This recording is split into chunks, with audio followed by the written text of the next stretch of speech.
Je voudrais adresser mes salutations fraternelles et amicales à mes homologues que vous représentez dans notre cher pays.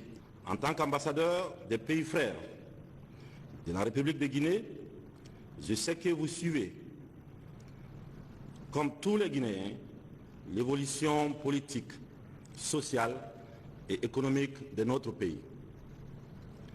Nul n'est besoin de revenir sur l'état de déliquescence dans lequel se trouvait la Guinée jusqu'au 5 septembre, date à laquelle l'armée guinéenne a pris ses responsabilités. Depuis cette date, beaucoup d'actions unificatrices ont été posées.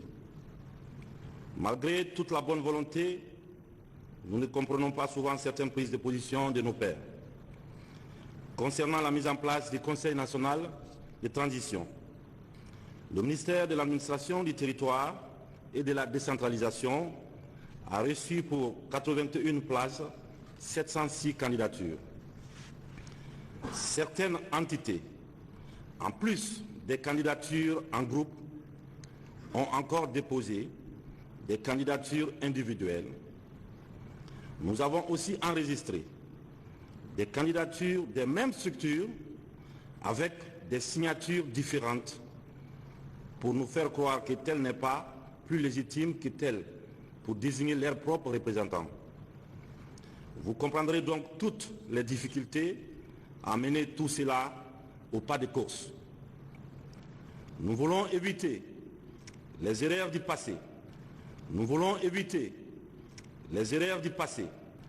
Nous voulons éviter les erreurs du passé et bien faire les choses. Vous conviendrez avec moi que le processus de mise en place d'un Conseil national de transition bâclé peut avoir des conséquences graves sur tout le processus de refondation. Ce qui est aussi important de comprendre, c'est que ce processus se fera correctement. On appelle à la compréhension de chacun et de tous. À l'approche de cette fin d'année et avant le départ de certains d'entre vous, pour les fêtes de fin d'année, j'ai voulu vous inviter à partager un moment convivial autour d'un repas et je reste sincèrement à disposition de nos frères de la sous-région. Nous tenons beaucoup à la CEDEAO. Je veux tout simplement que les Guinéens cette fois-ci se comprennent, qu'on s'écoute et qu'on arrive tous ensemble à trouver une solution pérenne pour nos enfants et pour nos petits-enfants.